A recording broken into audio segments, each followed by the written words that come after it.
Are there animals on our other earth? My 6-year-old daughter, Crim, who asked it when she was 5.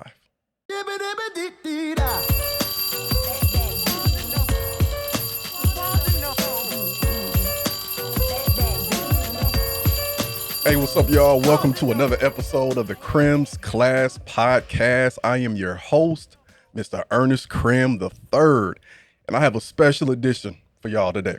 This is the very first episode of what we'll call ADA on the Crim's Class Podcast, and that stands for Ask Daddy Anything and Ask Daughters Anything, right? Before we get there, though, we got to understand the objective, y'all. By the end of this podcast, listeners will gain a deeper understanding of the importance of engaging our children with conversations and dialogue that pique their curiosity as a means of promoting critical thinking, upliftment, and countering the deleterious sociological and psychological impact of social media doom scrolling on our youth, specifically Gen Z and Gen Alpha. Did y'all catch all of that? Yes. All right. So look, y'all, we can't do this without having actual kids here, right? Ask daddy anything, ask daughters anything. So I have two special guests right here. My two oldest daughters, Chloe Crim, Caylee Crim. These are these two baby girls right here. And I'm going to be calling y'all baby girls throughout the show. We ain't fronting for the audience here. All right. Okay. Chloe is an award-winning track star, a scholar, right? Caylee Crim is an award-winning musician, a scholar.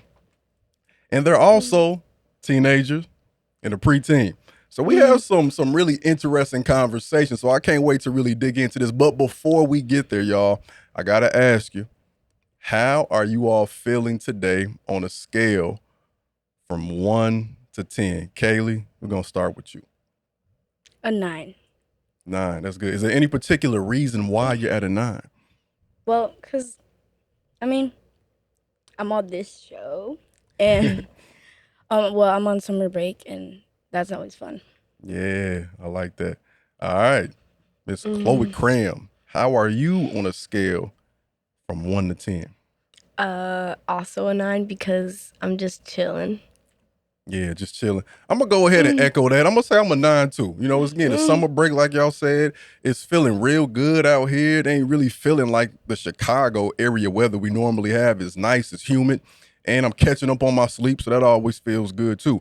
So before we move on to the concept of this, though, because we might have some nerves. Y'all good? You nervous a little bit? Sort of, Yes. kind of? Okay, so let's do it. One big deep breath together. All right, then we're going to release it, and then we're going to get all the way into it, okay? Okay. On the count of 3. 1, 2, 3. Bring it in. Now breathe out. All right, y'all. So check this out. The reason why I wanted to have this conversation on camera is because we talk a lot, y'all. You know, sometimes when we drive and I'll have you all ask me a question. And I just really want to make sure, and especially for all the parents out there, that we model this, because it's important for us to engage in conversations with our kids so that we can understand what they're feeling, where they're coming from, and where their mind is. Because the alternative is, as you all know, because you know how me and your mom are about social media, then kids start to look for the answers in places where they shouldn't find it. And if we don't have these conversations with y'all, the world will provide the answer, and it might not be the answer that we want you all to have, right? But the thing about this too is, it's not just about me giving y'all the answer, because you know what I say. What do I say when you ask me a question sometimes, or what a word means? Like, what do you think? What do you think? Right? So a lot of this is just going to be me steering y'all in the right direction, but ultimately for you all to continue to grow into the beautiful young ladies you are, the brilliant young ladies you are, you got to be able to find these answers for yourself too. And it's a lifelong journey, right? And I would say too, you know, y'all know how I am as a person, and I want to take y'all back to when I was 9. I think I shared this story with you all before. But when I was 9 years old, and before then, I was always asking y'all grandma all types of questions, right? You know, your grandmother was a teacher. She was a principal. So she is, you know, we're very similar in that respect. But I will never forget when I asked her at 9 years old, so this had to be like, you know, 96 or 97. And I asked her why we had never had a black president. Again, this is the 90s, so go way back, way back in the day, 30 years or so, right? And your grandmother always did a great job to me of not, even if she didn't know something, she always helped me understand that we could find out the answer. And that's what I want you all to understand too. As parents, like, we don't know everything, right? I've only been here, almost 40 years. I might seem like a lot to y'all, but in the grand scheme of things, that ain't nothing. So sometimes I know things, and sometimes it's, we're going to figure this out together. So when I asked your grandmother that, she said it's because they're waiting on you to grow up. She said that to me. Now, what that did for me was that created a pathway in my brain that said that when you come across problems or maybe situations of inequity or things that don't make sense, and you notice that problem, then you devise a way to be the solution or to be a part of the solution, right? It doesn't mean that you have to literally be that president, but it means that you can promote the thing that will be it. You know what I'm saying? That's high end. That's what this is about. I talk about that in my book, How Black History Can Save Your Life. But now I'm about to put y'all on the hot seat. All right. First off, right before y'all get to y'all question, I got to ask y'all a genuine question. How's life as a teen? You just turned 13, right? So I want to ask you that question first. How does it feel to officially be a teenager now? Good.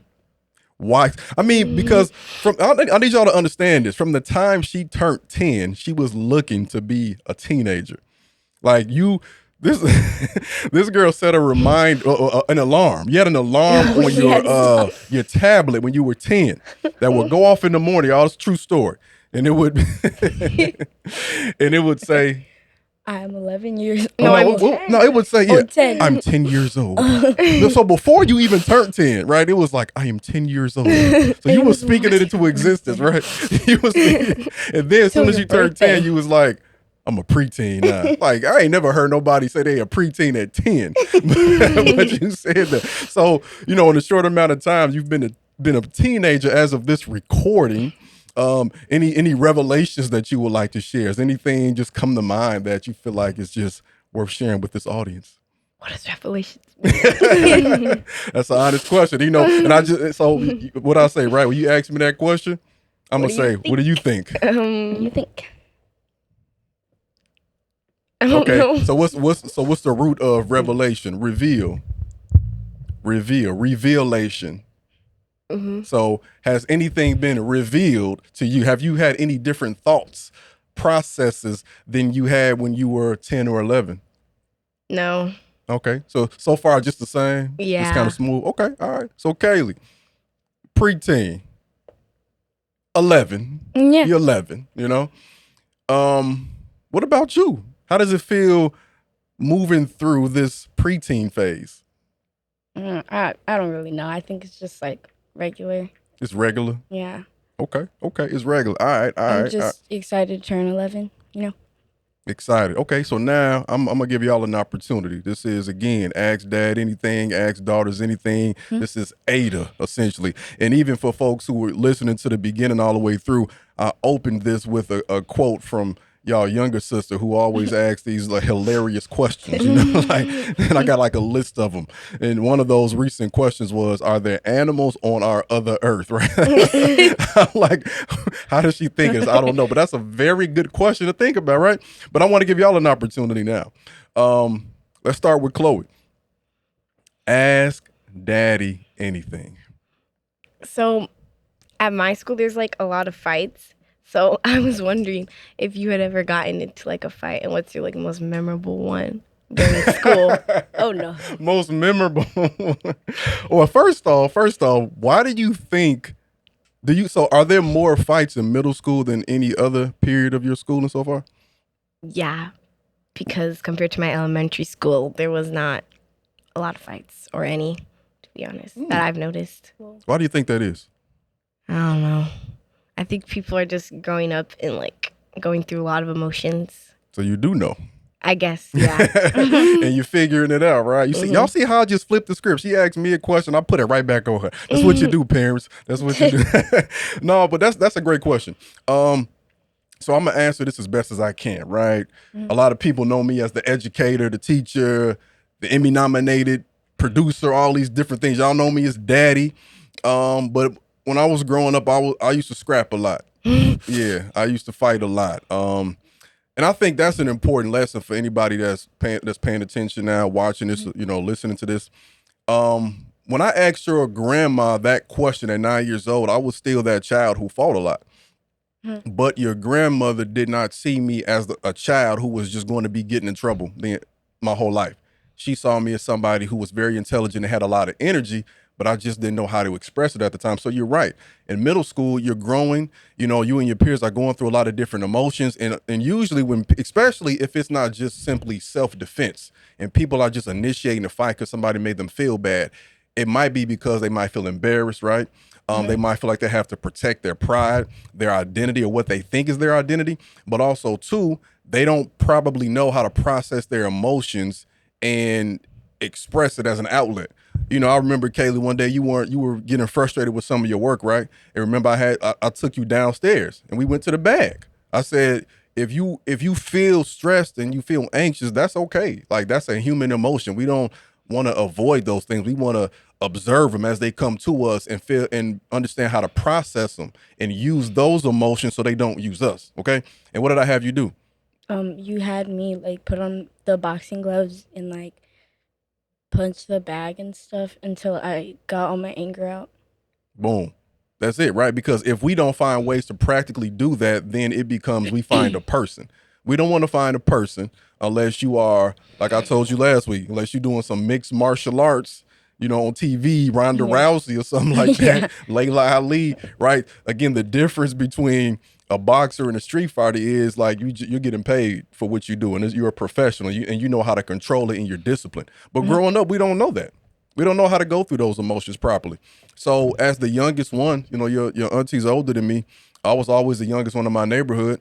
If somebody messed with me or made me feel bad, I would just start swinging on them. I can't recall what my first fight was because I started fighting probably in my neighborhood when I was your sister Kaya's age, honestly, maybe 5 or 6. I can honestly say, though, I'll be real with you. I won some and I lost some. All right. I wasn't Floyd Mayweather. Sometimes I walked in the house, I had a fat eye, and there was sometimes I gave it out. Right. But I understood that I had a lot of energy. And by the time I would say by the time I got to about you all's age, ironically, I was getting it out my system.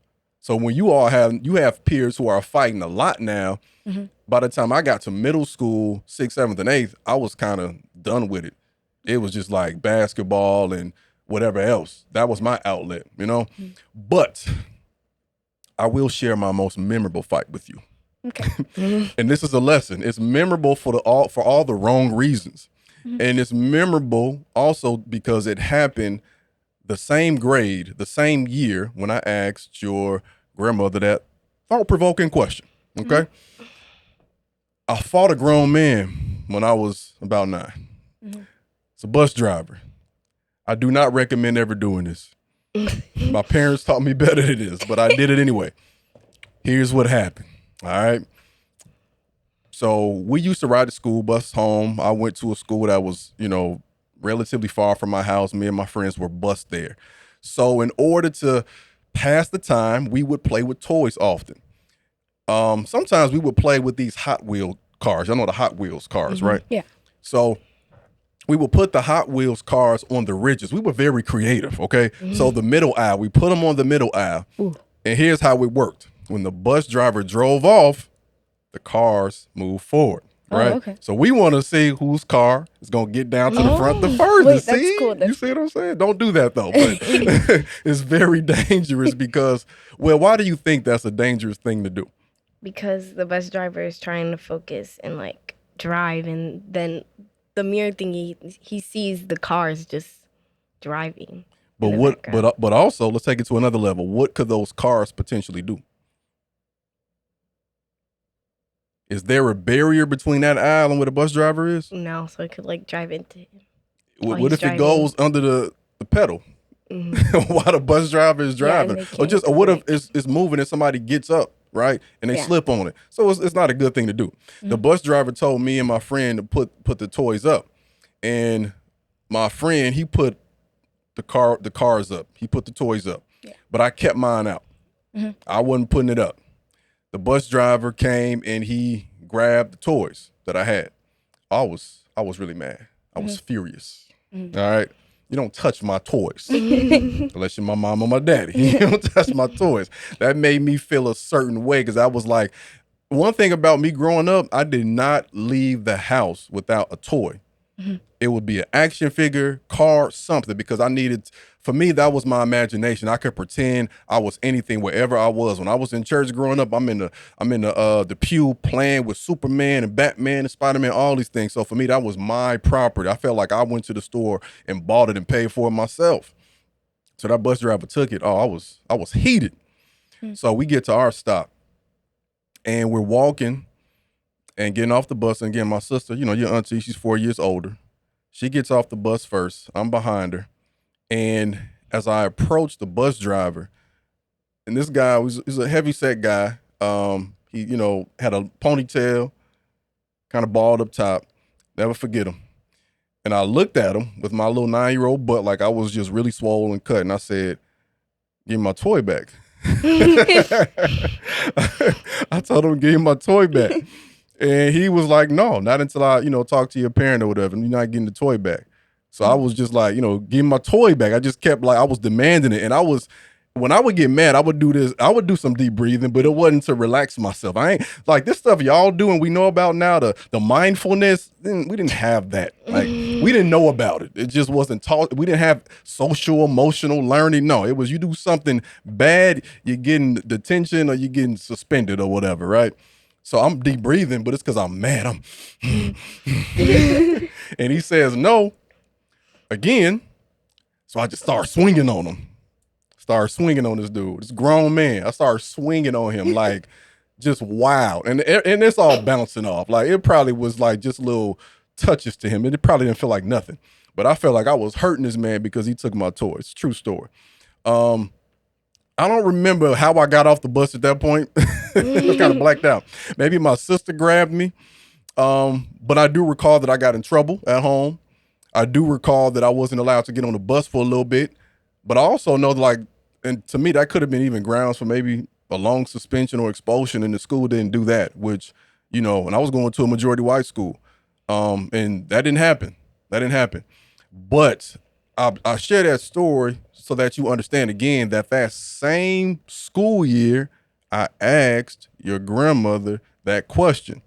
What if your grandmother viewed me as the child who essentially stole on this grown man or was just rambunctious as opposed to the person who just needed to have that energy shifted? You know how we always talk to you all before you perform at a recital or you run a big race. We say the nerves are a good thing. That energy is a good thing. You just have to use it. You use it. Don't let it use you.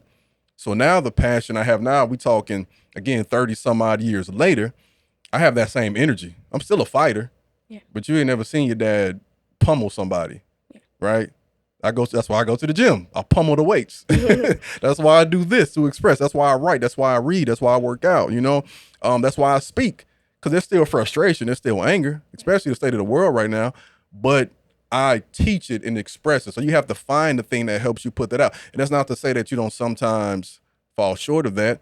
And that's not to say that there's not a space to defend yourself, because you should never, you know, sit there and let somebody physically assault you, right? But that's to say that what I did in that moment was wrong. And what I know about some of the fights you all have told me about with your peers, they aren't handling this correctly. But that's not to say that they won't work through it. So if you have friends like that, you have to speak that life into them. You know, and if hopefully that doesn't ever happen to you all, but if it does, you never get down on yourself. You just look at it as I made a mistake and I should have used my energy differently. Long way to answer the question, but y'all know how I am. Yeah. Okay. So now we're getting ready to wrap this up. So now I'm flipping it back to y'all. So Ada, ask daddy anything, ask daughters anything. My question is, let's assume you have one day to teach all of the teachers that you've ever had one lesson. All right. But not a content, right? So not like math, science, history. You're not teaching them that. You're teaching them something that you know that could better help them serve this generation of kids. Does that make sense so far? Mm-hmm. All right. Because, when I ask y'all sometimes, what did you learn in school? I'm not talking about what did the teacher give you. I'm talking about what did you extract from it, okay? What would that lesson be? What would you teach our our teachers? In other words, I'm going to give y'all something that relates to how y'all talk.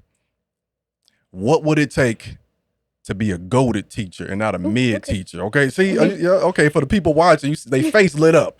Speak the kids' language. This is gonna probably have to be a continued series, but I want y'all to kind of briefly think about that. What would it take to teach your teachers how to be a goated teacher? Chloe, give us one nugget. Well, I would teach them how to better understand kids and like how we process things and how we are. Because I remember I had this teacher in 6th grade. He always gave us time to talk before class and would join our conversations because he knows, like, we're kids and we like to talk. But some of my teachers don't like that happening, and they get mad if we have, like, small conversations and stuff. So I would teach them how to, like, better understand us. Okay, I like that. So teaching teachers to better understand this and help them. And that's what I like about that answer too, is it's not specific to you all's generation, because sometimes as adults we think too complex. We think that, okay, well, if I don't understand their slang, if I don't understand how they growing up, essentially y'all are the same we are. It's just you are growing up in some forms of a different cultural interpretations of how you process things, teach things, and express things, right? But all kids want to talk, right? Especially at your age, all adults want to have space for that. I think that's very important. So giving kids time to, especially before class starts, talking with their peers real quick. And then by the time it's time for y'all to do that, the official learning, aren't you all more receptive to that? Yeah, but when, like, that doesn't happen, we get really bored and, like, class is just really not. So I know class can be boring sometimes, but it gets unbearably boring. Yeah. So if you don't get, I think that, we got to be real too for all the educators watching, right? Kids are kids. we gotta let kids talk. We can't like, if I'm a 55-year-old teacher, I can't expect a 13-year-old kid to have the understanding it took me 55 years to gain. Got to remember that you were 13 at one point. All right, Caylee.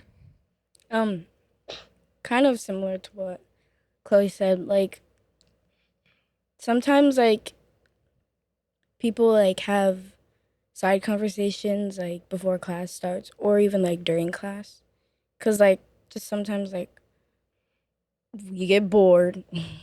And sometimes I feel like teachers just think we're so, like, uptight and, like, we listen not everyone listens all the time.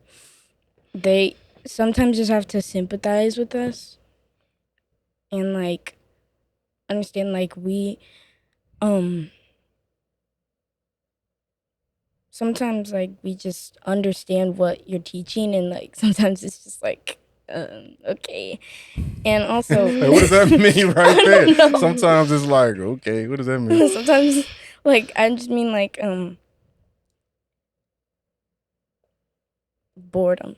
And also, sometimes kids bring, like, fidgets to class or, like, squishies and stuff, and teachers are like, put that away, I don't want to see it or whatever. But, like, sometimes people, like, are really fidgety and it helps them focus. And sometimes I think teachers think kids just use them to just, like, play around. Sometimes they do, I get that, but sometimes they, like, don't. I think they need to understand the difference between that stuff. Yeah. I like that. For example, you all have your fidgety things here, or the squishy things. Yep. The squishy thingamajigs. Yeah, and I didn't even consciously do this, but as we were getting ready to record, I told y'all to bring them, right? I said, bring them on the set. Like, I want y'all to get out the idea of what you think it is to record in the studio, to record on the podcast. I know, and there are some spaces I'm in where I'm like, okay, I'm gonna fold my hands and, 'cause whatever the expectation is, right? But in our space, we create our own rules too. And also too, as a person, a curator of culture, as leaders, you make the world bend and shift to what your cultural dynamic and norms are, as long as the goal is a positive one at the end. You see what I'm saying? Like, there's nothing essentially wrong with you grabbing the fidgety or the squishy to move around to help yourself focus, or especially because you have to sit down for 7-8 hours a day. Theoretically, there's nothing wrong with that, but as educators, we're taught that everything has to be focused on us, right? So thank you for that. I think the most important thing from that educators should get, again, is we got to listen. We got to listen to our kids, remember that they're children, and not assume the worst because of what they're doing in class if it helps them focus. And I also want us to understand that, look, in general, people, after you sit down for about 15 minutes, you're ready to move and get up in general, right? So imagine what that's like for a middle school kid or a high school kid, and you expecting them to sit down for 45, 50 minutes at a time with 2 to 5 minute passing periods 7 times a day, right? From 8 to 3. That is actually kind of crazy. That's really insane, you know? So be sympathetic. And also, again, former classroom teacher, y'all, we have to all do a better job of understanding that the content that we love to teach y'all is probably the most boring thing in the world to y'all. Just is what it is. And when I took that approach, for me, I had the understanding that I love teaching history, especially Black history, but I had to remind myself that out of a class of 30, I might have one child that cares the same way that I do. And that changed my whole approach. So I would say too, just as an educator, most of your teachers, by and large, have your best intentions, but we get stuck in our ways. We've been adults too long. We've been passed through the education system too and taught to, act and be a certain way. But they definitely need to be more understanding to you all's plight. Is there anything else you all would like to add in closing? The squishies are used as fidget stuff and not just playing around, because I use this just to keep myself calm. Some people might play around with them too much, but they just need to understand, because they even ban these, but some people actually use it and need it for different purposes than just playing around. It actually, to me, as I'm looking at y'all go through this, it looks like a little miniature punching bag, right? You know what I'm saying? Because for me, it's like because a punching bag, you're hitting something, you're squeezing a bag with your fist. So the squishy, you're squeezing it, and it's helping relieve that stress. I think that's pretty cool. So look, y'all, the life work for the day is sit down with your children, sit down with the young person, have a conversation with them, ask them something, let them ask you something. And we're going to close this class the same way we began it, with a quote from my 6-year-old who asked this question. Love it. When she was 5, and we still trying to figure this out to this day. The quote is, "Are there animals on our other earth?" I'll see y'all next time. Are